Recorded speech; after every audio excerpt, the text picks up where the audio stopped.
잘 오셨습니다. 은혜 받기를 원합니다. 아멘. 잘 오셨습니다. 오늘도 주님이 주시는 풍성한 은혜를 우리 한 성도도 빠짐없이 모두가 누릴 수 있는 그런 귀한 은혜의 시간이 되기를 소망합니다. 벌써 작년 11월이죠. 제가 우리 수원성심교회 3대 담임 목사로 취임했을 때 제 주변에 있는 많은 분들이 진심으로 저를 축하해주고 축복해 주셨습니다.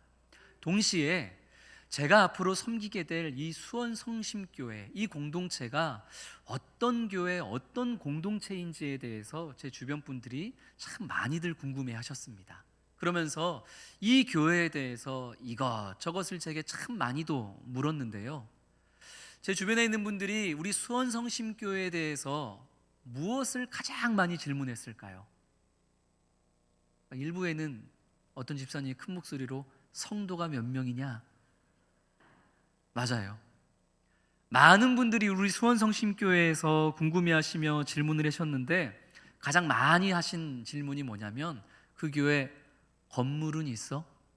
그 교회 주일마다 드리는 평균 성도 숫자는 몇 명이야? 주차장은 넉넉해? 교회가 차는 몇 대나 가지고 있나? 교회가 혹시 빚은 많나? 이런 여러 가지 것들을 여쭤보시더라고요. 그만큼 오늘날의 교회는 외적으로 보여지는 것으로만 평가되어지는 그런 시대가 되어버렸구나 하는 또 그런 씁쓸함을 그 질문 속에서 저 나름대로는 느끼고는 했습니다. 그럼 한번 그 질문에 답을 해볼까요? 우리 수원성심교회는 건물이 있죠. 6층짜리 건물도 있습니다. 주차장, 지하 주차장도 있고 지상 주차장도 있고, 교회 봉고차도 3대나 있고, 그리고 성도님들도 각 세대마다 각 연세별로 나이대별로 적지 않게 있고, 오늘날 우리 한국교회에 각 부서별로 아이들이 있다는 것도 얼마나 감사한 일인지 모릅니다. 감사하게도 우리 수원성심교회는 또 다음 세대 아이들도 있고, 그리고 빚은 없고. 그렇다면은 우리 수원성심교회는 그러면은 있을 게 있는 좋은 교회입니까?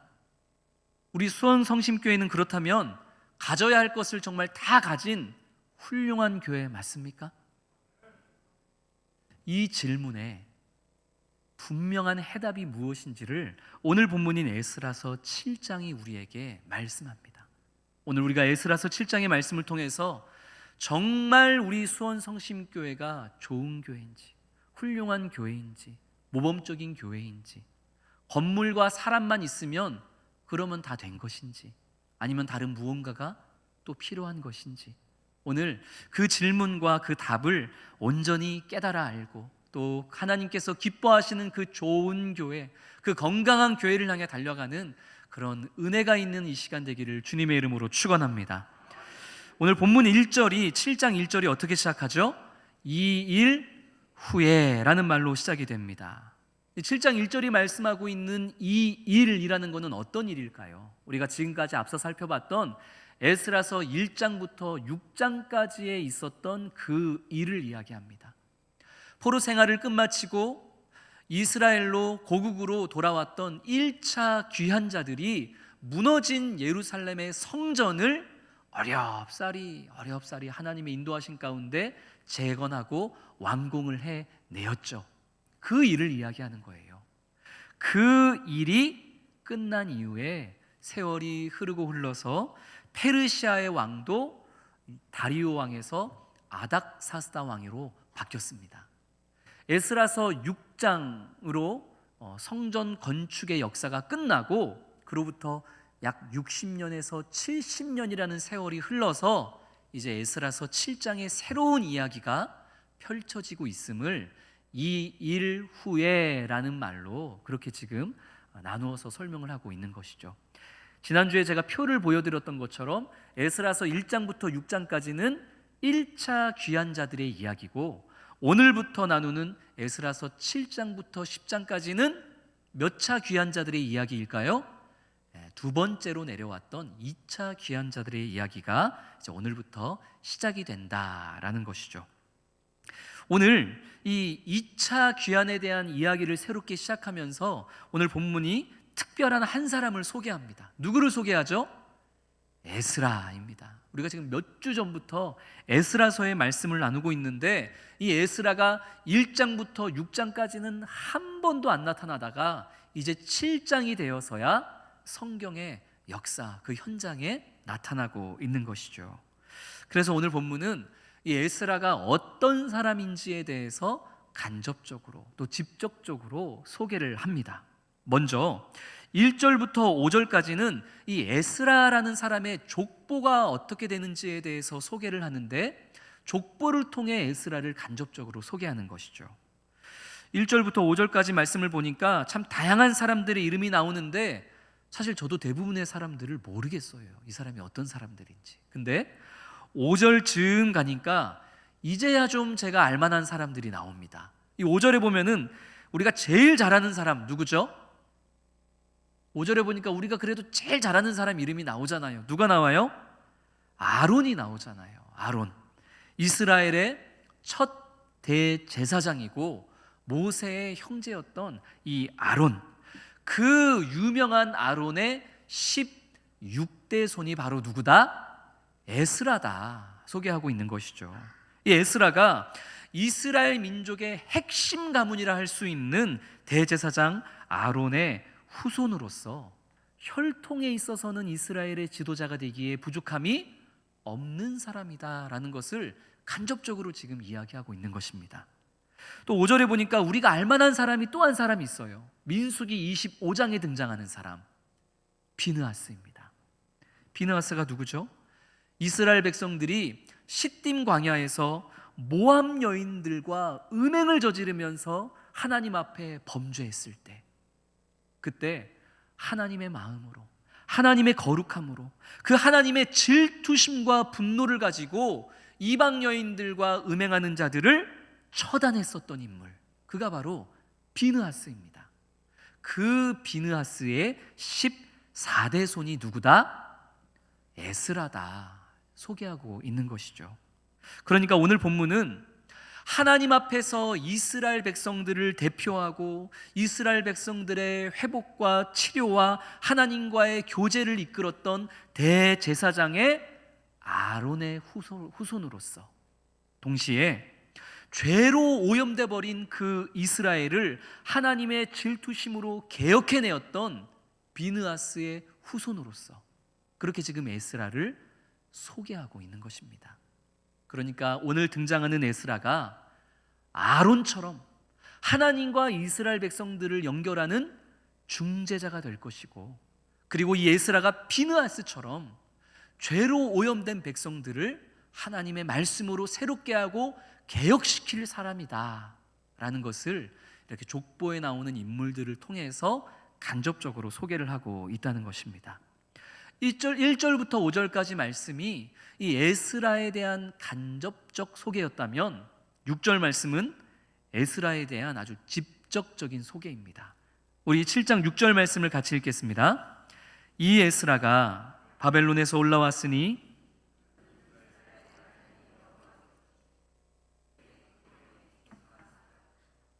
그의 하나님 여호와의 도우심을 입음으로 왕에게 구하는 것은 다 받는 자이더니. 아멘. 이 에스라가 무엇에 익숙한 사람이었다고 지금 소개하죠? 모세의 율법, 하나님 여호와께서 모세에게 주신 율법, 그러니까 오늘날로 쉽게 표현하자면 하나님의 말씀에, 성경에 대해서 익숙한 사람이었더라. 세번역 성경을 보면 하나님의 말씀에 능통한 사람이었더라. 이렇게 오늘 본문은 에스라를 직접적으로 분명하게 소개합니다. 무언가에 익숙하다, 무언가에 능통하다, 이게 무엇을 의미할까요? 무언가에 대해서 해박한 지식을 가지고 있다 정도가 아니라 내가 알고 있는 것을 내 말과 행동으로 살아낼 정도로 열심히 있는 그런 상태, 이것을 익숙하다, 능통하다라고 표현하는 것입니다. 그러니까 에스라의 말과 행동을 보면 저 사람이 뭐에 아주 익숙하고 능통했다는 게 보였다는 거예요. 하나님의 말씀에 익숙한 사람이구나. 야, 저 에스라의 말투를 보고 단어를 보고 에스라의 행동을 보니까 저 사람은 하나님께서 모세에게 주셨던 그 말씀과 그 율법에 아주 익숙한 사람이야. 능통한 사람이야. 이게 그의 삶을 통해서 보였다는 거죠. 성도님들의 삶을 보면 우리 성도님들이 무엇에 익숙해 있는지, 무엇에 능통한지가 다 드러나게 돼 있다라는 것입니다. 우리 성도님들은 삶을 통해서 무엇에 익숙하고 무엇에 능통한지를 우리 주변 사람들에게 보여주고 증명하며 살고 계십니까? 제가 서울 합정동에 있는 한 교회에서 사역했을 때의 일입니다. 그때 그 교회 바로 앞에 왕복 6차선 도로가 있었는데, 제가 퇴근해서 집을 가기 위해서는 교회 주차장을 나와서 교회 맞은편에 있는 차선을 타서 좌회전해서 가야만 했습니다. 그런데 도로법상 교회 주차장에서 바로 좌회전을 타는 것이 허용이 되지 않았어요. 교회 맞은편에 있는 그 차선을 타기 위해서는 교회 주차장을 나와 오른쪽으로 가서 한 10분, 15분을 가서 유턴해 와야지만 이 교회 맞은편 차선으로 갈 수가 있는 그런 시스템이었습니다. 그러니까 우리 수원성심교회하고 똑같은 도로 사정이었다라는 것이죠. 우리 수원성심교회도 교회 주차장을 나와서 월드컵 경기장을 가기 위해 맞은편 도로를 좌회전 타면 됩니까? 안 됩니까? 안 되죠. 왜 안 돼요? 그거는 중앙선을 침범하는 불법이니까 하면 안 되죠. 그래서 우리가 교회 주차장을 나와서 월드컵 경기장 쪽으로 가려면은 일단 교회에서 나와 우회전을 해서 연무시장을 통과하든지 아니면 멀리 가서 유턴해 오든지 그래야만 교회 맞은편 차선을 탈 수 있죠. 제가 서울에서 사역하던 교회도 마찬가지였다는 것입니다. 그런데 그때는 그 돌아가는 시간이 어찌나 아까웠던지 저는 퇴근할 때마다 늘 빠짐없이 중앙선을 침범하여 불법 좌회전으로 그렇게 맞은편 차선을 타서 집으로 가고는 했습니다. 그러던 어느 날 사건이 벌어진 것이죠. 그날도 어김없이 퇴근길에 불법 좌회전을 하기 위해서 주변에 차가 있는지 없는지를 살펴보고 있는데 교회 맞은편에 경찰차가 있는 거예요. 심지어 그 경찰차에 타고 있는 경찰 아저씨하고 제가 눈을 마주치고 말았습니다. 하지만 아직 사건은 벌어지지 않았어요. 아직 저는 주차장에서 나오기 직전인 상황이었죠. 그런데 놀라운 일이 벌어지고 말았습니다. 제가 그 경찰 아저씨의 눈을 똑바로 쳐다보면서 너무나 당당하고 자연스럽게 그 경찰차 앞에서 불법 좌회전을 해버리고 말았던 것이죠. 당당하게 경찰 앞에서 불법으로 중앙선을 침범해서 좌회전을 했고 결국 저는 현행범으로 경찰에게 붙잡혔습니다. 경찰 아저씨가 어이없어 하면서 제게 묻는 거예요. 아니, 거기서 이렇게 좌회전하면 안 되는 거 모르셨습니까? 이렇게 물어보는데 그때 제가 그냥 입을 다물고 가만히 있으면 중간이나 가지, 제가 지금도 왜 그런 말을 했는지 이해가 안 되는데 제가 경찰 아저씨한테 그렇게 얘기를 했어요. 예, 교회에서 나와서 좌회전하면 안 되는 거 아는데요, 근데 제가 맨날 여기서 좌회전해가지고 그게 너무 익숙해서 저도 모르게 또 오늘 좌회전을 했네요. 제가 그렇게 얘기를 한 거예요. 경찰이 얼마나 어이없어 하든지 벌금을 매기고 한참 밖에 나와서 경찰에게 얼마나 혼이 났는지 모릅니다. 불법에 익숙해지고 불법에 능통한 사람이 되다 보니까 경찰이 앞에 있는데도 자연스럽게 내 몸에 익은 그 익숙함으로, 능통함으로 그렇게 그릇된 행동을 자연스럽게 해내는 그런 제 모습을 보게 되었던 것이죠. 그때의 기억을 하면 할수록 너무 하나님 앞에 죄송스러운 것은 그때 제가 어디서 나왔죠? 교회에서 나왔잖아요. 아마도 그 경찰은 하여튼 교회 다니는 사람들 문제야. 하여튼 교회 다니는 사람들 말만 번지르르하게 하지 불법에 능통한 사람들이야. 아주 세상의 악한 일에 익숙한 사람들이 저 교회 다니는 사람들이야. 제가 그렇게 이 교회가 세상으로부터 손가락질 당하게 만드는 일에 큰 일조를 해버리고 말았던 것이죠. 얼마나 하나님 앞에 부끄럽고 반성을 했는지 모릅니다. 그리고 시간이 흐르고 흘러서 제가 우리 수원 성심교회에 왔더니 도로 사정이 똑같은 거예요. 이 교회 주차장에서 나와서 저 월드컵 쪽으로 가려면은 돌아가야 되는데, 제가 과연 우리 수원 성심교회에 와서 불법 좌회전 한 적이 한 번이라도 있을까요, 없을까요? 딱 한 번. 이 옛날 버릇 못 고친다고 제가 딱 한 번 주변에 차가 없길래 제가 또 불법 좌회전을 하고 말았어요. 그리고서 얼마나 그 오늘 말씀드렸던 그 옛날의 기억이 떠오르면서 제 마음에 찔림이 있었는지 모릅니다. 야, 내가 또 이 세상의 불법적인 일에 또 익숙하고 또 능통하게 되면 나로 인해서 또 하나님의 나라와 하나님의 영광이 손가락질 당하게 될 텐데, 정신 차려야지. 제가 다시는 제가 우리 교회에서 불법 좌회전은 안 할 생각입니다. 근데 제가 조금만 핑계를 대보자면, 전날에 어떤 성도님이 하는 거 보고 제가 용기를 얻어서 저도 그렇게 했던 건데, 우리 수원성심교회는 절대로 그런 불법에 익숙해지거나 능통하지 않는 교회가 되기를 소망합니다. 에스라는 그 불법과 세상 일에 능통하고 익숙한 사람이 아니라 무엇에 능통하고 익숙한 사람이었다고요? 하나님의 말씀대로 살아가는 일에 발버둥 치며 그것에 익숙하고 능통한 사람이었다는 거예요. 우리 믿는 자들이 불법에 익숙하고 세상 일에 능통하면 손가락질을 받습니다. 그러나 에스라가 하나님의 말씀에 익숙하고 하나님의 말씀에 능통하여 말할 때마다, 살아낼 때마다 그 하나님의 말씀을 드러내었더니 하나님 앞에 인정받는 것은 물론이요, 세상으로부터 인정을 받는 거예요. 6절 말씀을 봤더니 이 에스라가 하나님의 말씀에 익숙하고 능통했더니 페르시아의 왕이 말씀대로 살아가는 이 에스라를 인정하고 신뢰하며 그가 왕에게 구하는 것은 다 어떻게 했더라? 다 주었더라. 그러니까 하나님의 말씀에 익숙하고 능통하면 하나님께 인정받는 것은 물론이요, 세상으로부터 인정받고 신뢰받는 그런 믿음의 사람이 되는 것입니다. 바라기는 우리 수원성심교회 모든 성도님들이 다른 것에 익숙하고 다른 세상 일에 능통하지 아니하고 오직 무엇에 익숙하고 능통한 사람? 하나님의 말씀에 익숙하고 능통하여 말과 행동 속에 그 말씀을 반드시 녹여내고 나타내는 그런 우리 성도님들이 되어줄 수 있기를 주님의 이름으로 축원합니다. 그 에스라가 2차 귀한 자들을 데리고 예루살렘으로 돌아온 것입니다.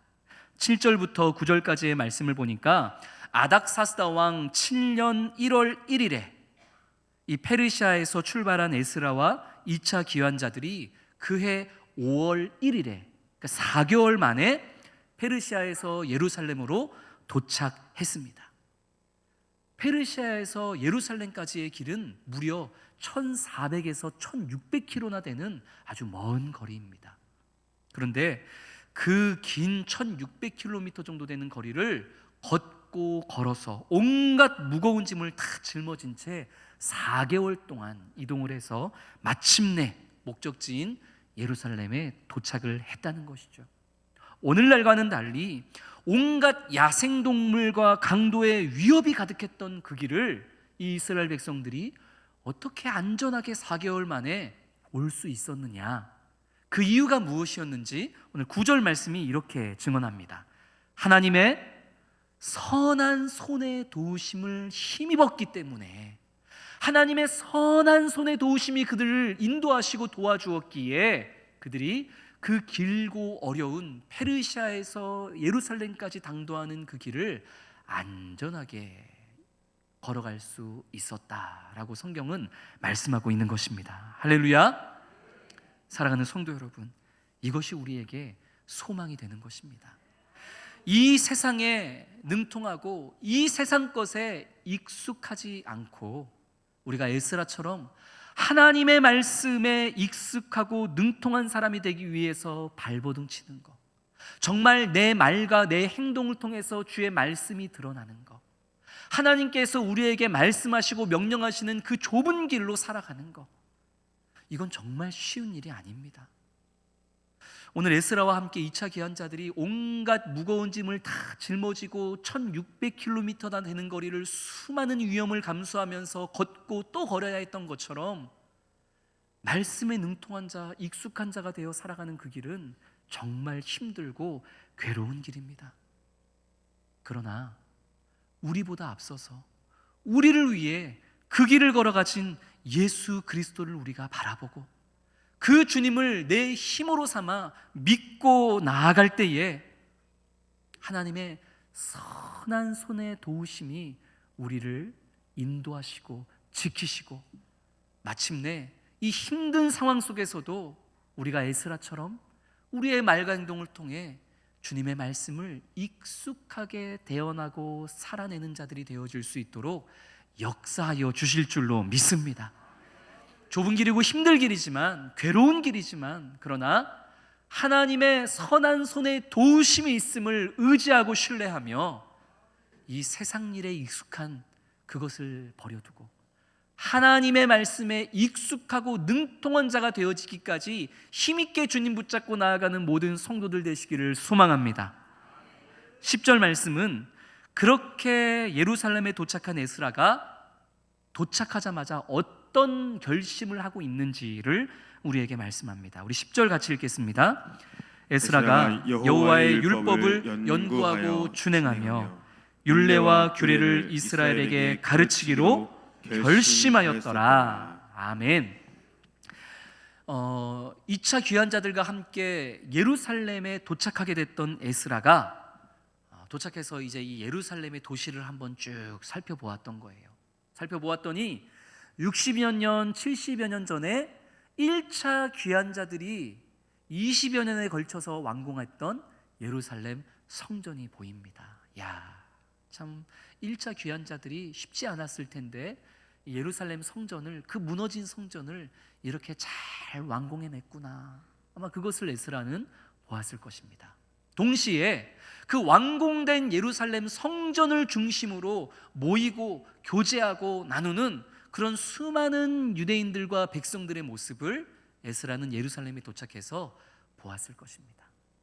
그러니까 오늘날로 치자면 에스라가 예루살렘 도시에 도착했더니 70년 전에 우리보다 먼저 이 땅에 도착했던 이 귀환자들이 교회를 아주 멋있게 웅장하게, 솔로몬 때만큼은 아니지만 어쨌든 교회를 잘 지어 놓은 거예요.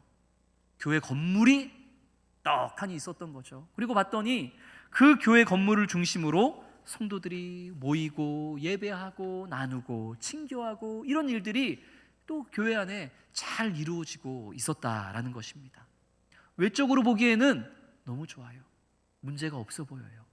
하지만 에스라가 다시 한번 그 예루살렘 성전과 그 성전을 중심으로 모이는 성도들을 가만히 봤더니 건물은 있는데, 성도들도 있는데 가장 있어야 할 중요한 것이 쏙 하고 빠져 있다는 것을 에스라는 발견해내었습니다. 그게 무엇이었을까요? 하나님의 말씀이었어요. 여호와의 율례와 규례, 곧 하나님의 말씀이 이 성전에, 그리고 이 성전에 모이는 성도들의 그 공동체 안에 쏙 빠져 있다는 그 문제를 에스라가 확인을 했기에 그것이 이 공동체의 가장 큰 문제구나 라는 것을 에스라가 진단했기에 에스라는 예루살렘에 도착하자마자 무엇을 결심했다고 10절이 말씀하고 있죠? 하나님의 말씀을 백성들에게 무엇하기로? 가르치기로 결심하고 결단했다는 거예요. 하나님의 말씀을 도착하자마자 이 사람들에게 가르쳐야 되겠다 결단했다는 것은 그들에게 무엇이 없었다는 거예요? 하나님의 말씀이 비어 있었다는 거예요. 도착하자마자 그것을 발견한 거예요. 신앙 공동체에 대한 에스라의 이 냉철한 진단은 오늘날 한국교회와 우리 수원성심교회에 아주 중요한 것입니다. 오늘날 모든 교회들은 이 성도의 하나됨과 공동체의 친밀함과 교제를 강조하고 있습니다. 그러면서 성도가 하나 되기 위해서 교회 안에 식사 교제를 강조하고, 또 성도들이 좀 모일 수 있는 쉼터를 마련하고, 그리고 여러 모임과 여러 행사들을 다 기획하고 진행하고는 하죠. 그런데 가장 중요한 하나님의 말씀이 그 친교와 여러 가지 교회의 사역에 쏙 하고 빠져버린 경우가 한국 교회에 적지 않습니다. 이전에 제가 섬기던 교회에서 요거는 오늘 2부 예배 때는 분명히 말씀드려야 되겠네요. 오늘 제가 부산에서 섬겼던 부산 사랑의 교회 권사님이 오늘 2부 예배 참석하셨는데, 지금 제가 얘기하는 교회는 부산 사랑의 교회 얘기는 아닙니다. 이전에 제가 섬겼던 부산 사랑의 교회가 아닌 다른 교회에서 성도님들 간의 이 친밀함 형성을 위해서 취미 구역을 만든 적이 있습니다. 워낙 성도님들이 대면대면하고 구역 모임에 나오지를 않으니까 성도님들이 좋아하는 곳으로 구역을 좀 만들어야 되겠다. 그래가지고 등산구역, 축구구역, 골프구역, 당구구역, 낚시구역, 영화구역, 이렇게 취미에 맞게 구역을 편성을 했어요. 그래서 축구 좋아하는 사람은 축구구역으로 모여라, 골프 좋아하는 사람은 골프구역으로 모여라, 이렇게 구역 편성을 했죠. 어떻게 됐을까요? 부흥됐습니다. 부흥했어요. 성도님들이 정말 일주일에 한 번이 아니라 막 2번, 3번 모이면서 자기들끼리 그 친교가 넘쳐나는데, 야, 이거구나, 성공했구나 싶었습니다. 그런데 한 2년, 3년도 가지 않아서 교회에서 강제적으로 그 취미구역을 다 해체시켰습니다. 분명히 잘 됐는데, 성도들끼리 친밀한 관계를 형성하겠다는 목적도 이뤄냈는데, 근데 왜 교회에서 그 취미구역을 해체시켰을까요? 이 등산구역이 함께 모여서 친밀하게 등산하고 내려오면서 막걸리를 하는 거예요. 축구구역이 자기들끼리 축구하는 게 재미없으니까 이 사회에 있는 이제 이런 기업 저런 기업과 함께 조인해서 이제 축구를 하는데, 그 교회 축구팀은 그렇게 사납고 욕을 잘하더라, 소문이 나는 거예요. 덕이 안 되는 거예요. 어느 주간에는 골프 구역의 성도님들이 단체로 몇 명이 빠져서 무슨 일인가 했더니 주일에 해외로 골프 원정을 간 거예요. 성도 안에 친밀한 교제를 이루겠다는 그 목적은 분명히 이뤘는데, 뭐가 빠져 있었던 거예요? 말씀이 빠져 있었던 거예요. 말씀이 빠져 있으니까 모이기는 잘 모이는데, 만나면 행복하고 즐거워하는데, 근데 하나님의 영광을 가리우는 공동체가 되어 버렸던 것이죠. 지금 예루살렘에 도착한 에스라가 보았던 예루살렘 성전의 모습이 딱 그랬다는 거예요. 그럴듯한 성전도 있고 그 성전 안에 사람들도 많이 모이는데 말씀이 빠져 있으니 덕이 안 되는 거예요. 하나님의 영광을 가리우고 있었던 것이죠. 그래서 에스라는 당장의 하나님의 말씀을 가르쳐야 되겠다 결단했던 것입니다. 성도 여러분, 이제 제가 서두에 드렸던 질문을 다시 한번 드립니다. 우리 수원성심교회는 어떤 교회입니까? 우리 교회 건물 있죠? 주차장 있죠? 차도 3대나 있죠? 저 몰랐는데 우리 교회 와서 보니까 저 강원도에 땅도 있다 그러더라고요. 강원도에 땅도 있는 교회예요. 성도님들도 적지 않습니다. 많아요. 부서부서마다 있고 심지어 빚도 없어요. 자, 그러면 우리 교회는 좋은 교회입니까? 그러니까 우리 교회는 훌륭한 교회입니까? 우리 교회 땅 있고 사람 있고 빚도 없고 차도 많고 주차장도 있고, 그러니까 우리 교회 훌륭하고 모범적인 교회입니까? 질문이 잘못됐습니다. 오늘 에스라서 7장에서 성경은 좋은 교회냐, 훌륭한 교회냐, 모범적인 교회냐를 확인하기 위해서 잘못된 질문을 던지지 말라고 우리를 꼬집는 거예요. 그 교회가 좋은 교회인지 아닌지를 묻는데 건물 얘기가 왜 나오냐고, 부동산 얘기가 왜 나오냐고, 성도의 숫자 얘기가 왜 나오냐고 우리에게 꼬집어 이야기하는 거예요. 그 교회에 세상 일에 익숙하고 능통한 사람이 아니라 하나님의 말씀에 익숙하고 능통한 사람들로, 성도들로 그 교회가 가득 차 있냐, 그게 좋은 교회인지 아닌 교회인지를 판단하는 기준이지 않냐. 오늘 에스라서 실장은 우리에게 그 질문을 던지고 있는 겁니다. 건물이 있다고, 사람이 있다고 좋은 교회, 훌륭한 교회가 아니라 그 교회에 하나님의 말씀이 채워져 있느냐. 성도들이 다른 것 아니라 하나님의 말씀엔 갈급함이 있고 그 하나님의 말씀을 듣고 묵상하고 교육하고 훈련하는 일에 지금 모든 성도가 마음을 쏟아내고 있느냐. 그렇다면 좋은 교회, 아니라면 나쁜 교회. 에스라는 지금 그것을 우리에게 말씀하고 있는 거예요. 이제 또 묻습니다. 우리 수원성심교회는 좋은 교회입니까? 모범적인 교회입니까? 우리 수원성심교회 안에는 세상 일에 익숙한 사람이 아니라 하나님의 말씀에 익숙한 성도, 하나님의 말씀에 능통한 목사와 장로와 권사와 집사와 그런 사람들로 채워져 있습니까? 우리 수원성심교회는 만나기만 하면은 세상 일, 드라마, 자녀 교육, 정치적인 일, 이런 것만 얘기하고 정말 하나님의 말씀에 대해서는 이야기하지 않는, 하나님의 말씀을 통해서 내가 어떤 도전을 받았고 어떤 적용을 하고 있고 하나님의 말씀을 위해서 우리가 어떤 훈련을 받았으면 좋겠고, 이런 대화는 전혀 되지 않는 그런 교회는 아닙니까? 우리 스스로에게 정말 우리 교회가 좋은 교회인가? 정말 우리 교회가 하나님 앞에, 세상 앞에 부끄럽지 않은 교회인가? 여기에 대해서 우리는 이 두 가지 질문을 던져보기를 원합니다. 무엇에 능통한 사람들이 가득 차 있는 교회인가? 하나님의 말씀에 대한 갈급함과 교육이 채워져 있는 교회인가? 아직 그렇지 않다 하더라도 그래도 우리에게는 소망이 있습니다. 오늘 10절 말씀을 보니까 에스라가 무엇을 했다 그랬죠? 하나님의 말씀을 백성들에게 가르치기로 결심했더라. 할렐루야. 우리가 아직 미흡한 교회여도 괜찮아요.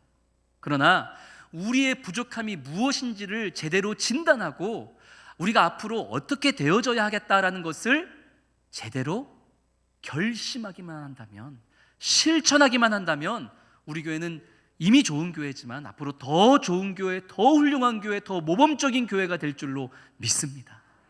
그래서 우리 성도님들께 권면드립니다.